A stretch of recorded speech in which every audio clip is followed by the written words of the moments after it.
Hey, what's up, my ninja? It's your boy Dan Go, and today we are at Metabolic Mondays, episode 10, I believe, and yeah, we've pretty much gone 10 weeks strong into this thing, so I'm going to give you a virtual DAP. We call that a DAP, where we come from in Markham. It's like a fist bump, virtual fist bump right there. And today we are going to talk about the one diet that rules all. Now, if you're looking at this and you're wondering who this guy is, I just watched The Hobbit, so yeah, Gandalf came to mind when I was working on this Metabolic Mondays post, and that's supposed to be Gandalf, and that's supposed to be his cane, and you know, when he's in the Lord of the Rings movie, he has that one cool line where he says, "You shall not pass," and then he jams that cane. Oh shoot! He jams that cane down, and then all this crazy stuff happens. So yeah, that's pretty much where the inspiration came from. Hope I didn't scare you with that. And yeah, so we're gonna talk about one diet that pretty much goes against and flies against the face of pretty much all the stuff that you see out on the interwebs and also in books and all this kind of stuff. I'm gonna tell you that there really is, and I'm gonna say that there really is no one diet, and we're gonna actually be talking about this. There really is no one diet that rules all. And this is exactly what this video is all about. I'm going to show you exactly what I mean. So the first thing is, we have to make sure that we let go of the misconceptions about diets. We have to figure out, what is a tool and what's a lifestyle. A lot of people say that, oh, I'm a paleo eater, or oh, I'm an intermittent faster, or blah, blah, blah. In reality, intermittent fasting and paleo are just diet tools. Okay? Okay, and to talk about the concept of intermittent fasting just very quickly, okay, now I only consider a true intermittent fast to be anywhere from 24 to 36 hours. Okay, so let's not talk about, like, if we're talking about 2 meals a day, 3 meals a day, and yada yada, all this kind of stuff, all that stuff is really just meal structure. Okay? I know it sounds a little bit crazy, and I might get flamed a lot for this, but honestly, intermittent fasting is a tool, and the only way to use it is to really go 24 to 36 hours. Okay, and we'll be talking about that maybe in the future blog post. But again, like things like paleo, that's a tool to actually detox your body and to eat right, especially after the holidays. And I want to talk about the misconception about, like, there's magic numbers in the universe that's gonna essentially, if you go by this certain meal structure of eating like at whatever, like 6 a.m., 12 p.m., and like 4 p.m., then you're gonna magically lose weight and all this kind of stuff. Really the numbers, there's really only one number that matters, and we're gonna be talking about that pretty much in about 2 minutes. But in terms of meal structures, I want you to kind of get rid of all of that notion in your body and in your mind, and just know that the structure that you have to choose is the one that you choose for yourself. It's not one that's arbitrarily chosen for you by some fitness expert, and that includes me too. Okay, so the problems with a lot of diets that I see is, man, they're just really too dogmatic. You have your fitness experts saying that if you don't eat this way, then you're not going to lose fat, and you have a lot of personal trainers that put their clients under a specific meal plan, like a specific kind of, like, I guess you could say, a specific meal structure, and expect them to go on it. And if they don't follow it, then they actually say that you failed on this diet or whatnot. And in reality, it's all about creating the own structure that's right for you. Okay, so again, it's just way too dogmatic. A lot of people's experiences are based on their own individual results. Okay, so they're based on the results of themselves and their clients, but in reality, okay, the results actually go across the board, and that's what we're going to talk about right here, because true transformations are like a center of a town, and I mean true transformations. I mean ones that where you lose the weight, you get into the ideal shape, and you actually keep it off. Okay, it's like the center of a town, and the fact that there are a billion different ways to actually get to the center of a town. There are a billion different roads, there are a billion different ways to travel. I hope you're not using Apple Maps, because you may not even get to the center of town, as I have experienced a couple times. So yeah, true transformations are like the center of a town. I mean, it's essentially the way that you put out for yourself to travel. It's your own individual way. And again, this is going to be about making your own truth. Okay, I'm going to help you, and I'm going to ask you a couple questions, and we're going to try to help you find your own truth when it comes to dieting and fitness. Okay? The good thing, as bad as I said, diets and all that kind of stuff are, and all that, the good thing is they actually give you a structure to follow. If you never had a structure to follow, then you wouldn't know exactly what your own truth is, and you can't go happenstance, and you have to actually model success and then build upon that and innovate it.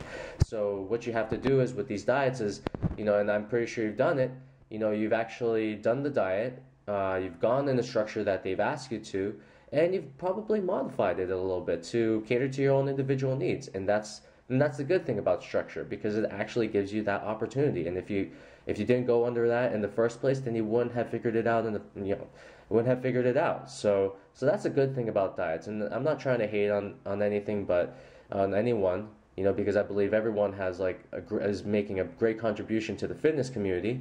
But at the same time, you have to be careful with the advice that you get, especially when it comes to people who are so committed and so narrow-minded in the way that they say in their dogmatic views. Let's just say that. All right. So, true long-term results equals freedom of choice, and that's your choice. Okay, and that includes always following your own truth. Right here. All right? Your own truth is the only thing that matters. I want to say that you are an individual person. You probably know this already, but you have individual needs. You have a certain circadian rhythm that your body is naturally inclined to. Okay? So I've actually had 2 clients in my fitness training facility, actually more than that. Some clients are inclined to eat 5 meals a day. Some clients are inclined to eat even 2 meals a day, and it doesn't really matter. I mean, both of the meal structures actually get you results, but it's a fact of finding your own meal structure and finding your own truth. Okay, I want to get this out here, and this is important. You are an individual. You are not a diet. Okay, and I'm shaking. And your diet, okay, is directly related to what your own truth is and no one else's.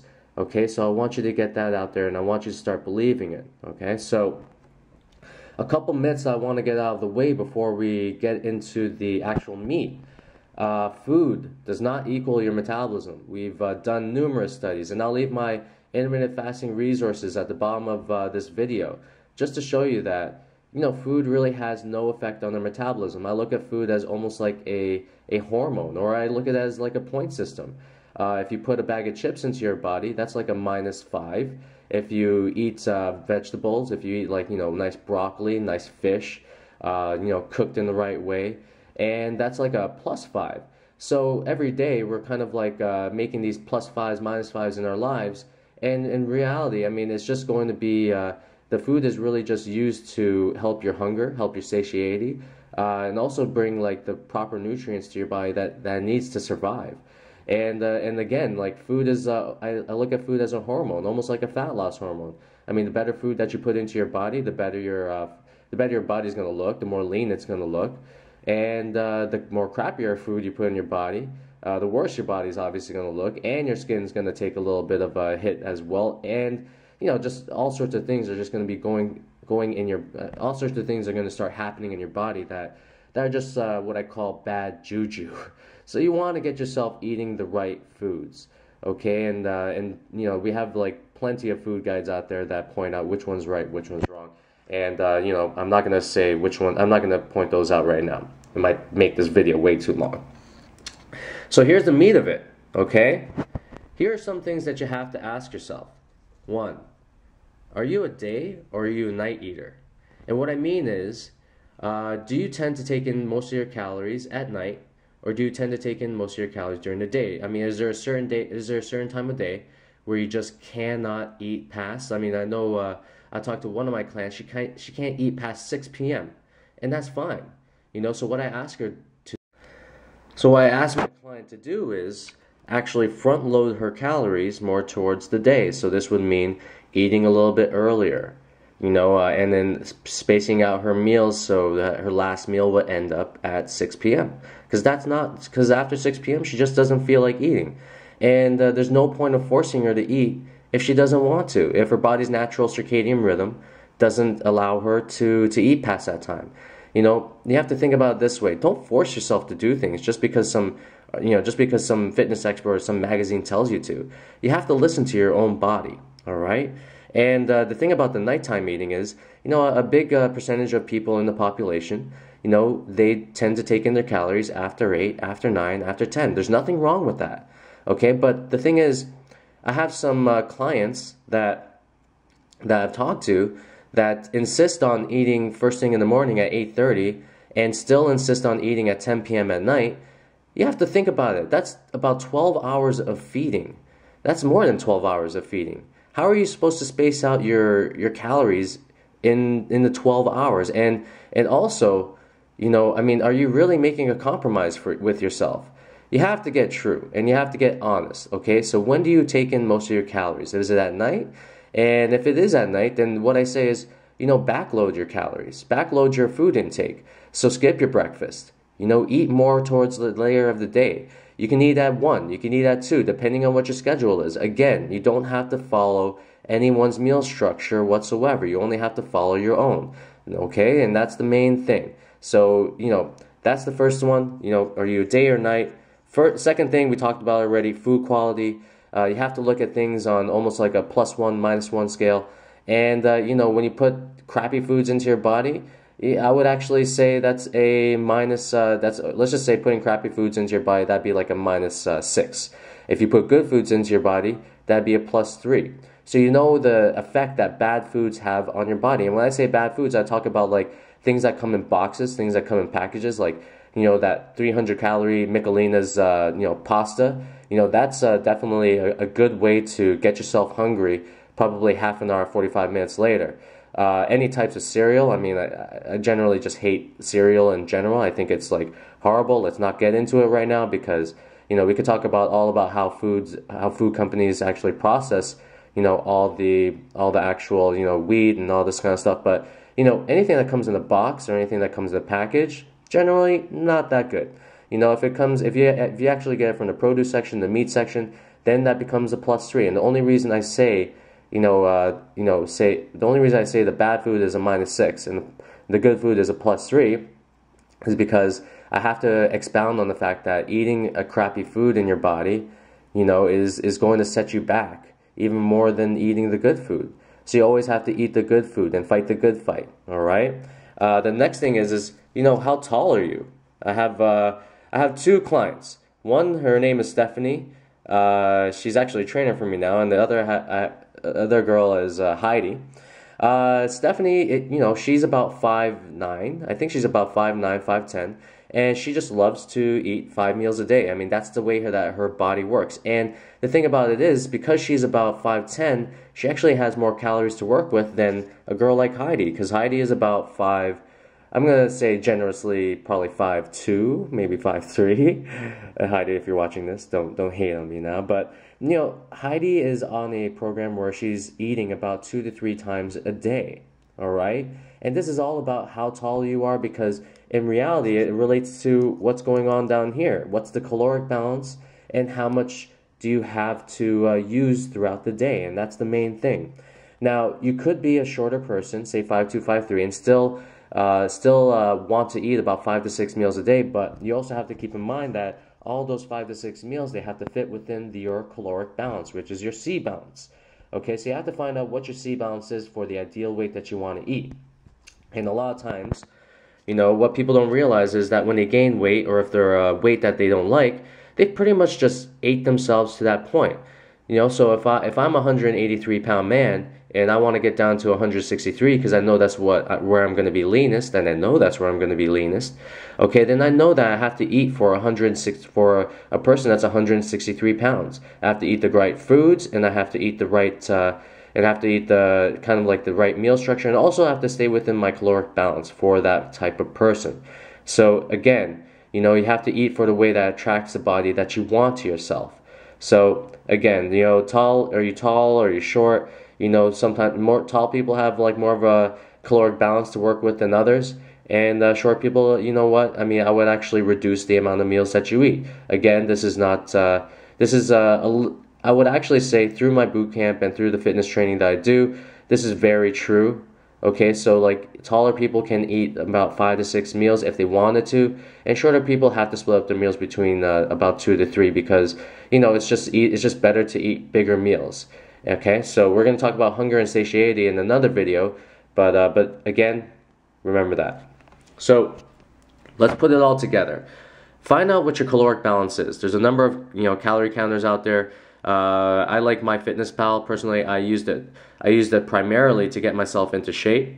Okay, for my photo shoot that I did last year. And just to let you know, I'm going to be doing a photo shoot May 15th, 2013. So yeah, I intend to get into better shape than I was last year. So watch out for that. Yeah, but you have to find out what your C balance is. I use MyFitnessPal.com. You can use any calorie counter that you want.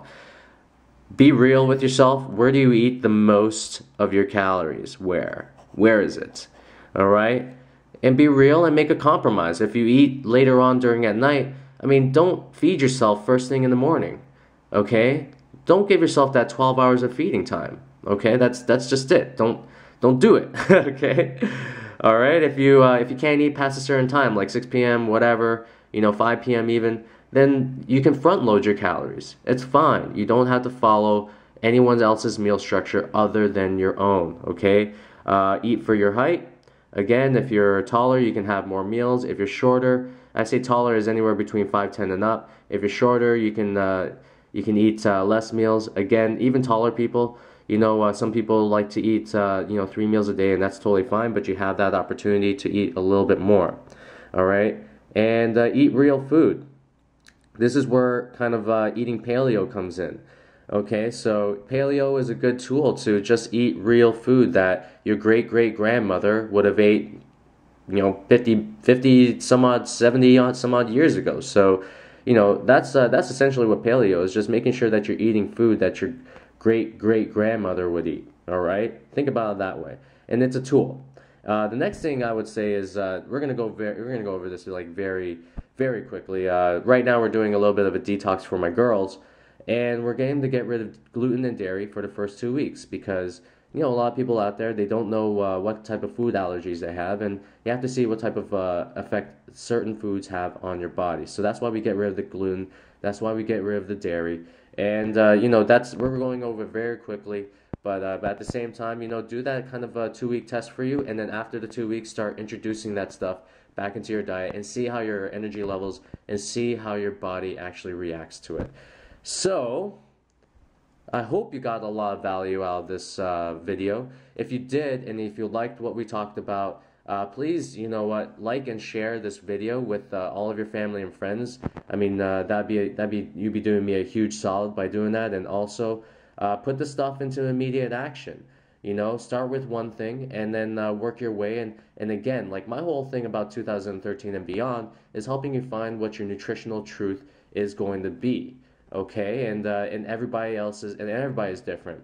But there are certain ways that we can ask, there's certain questions we can ask ourselves to actually find out what exactly it is. And that's my mission to help you, not only this year but in the years past. So just know that you're not going to do this alone. I got your back. All right. And also, one thing I want to mention before you leave. Okay, diets are cool, but there's no point of looking good if you don't feel good, if you don't move well. So the next video we're going to be talking about, one thing that you should be doing in your workout that 95% of people aren't doing. And if you don't end up doing this before your workout, you're pretty much wasting your workout, and that's what we're going to be talking about in the next Metabolic Mondays video. I hope you got a lot of value out of this. I had a lot of fun talking to you about it and doing that whole Gandalf thing in the beginning. So yeah, like it, share it, and let me know if you got any questions in the comments below. All right, this is your boy Dan, and I hope you have a great day. Trust you're doing great. Take care.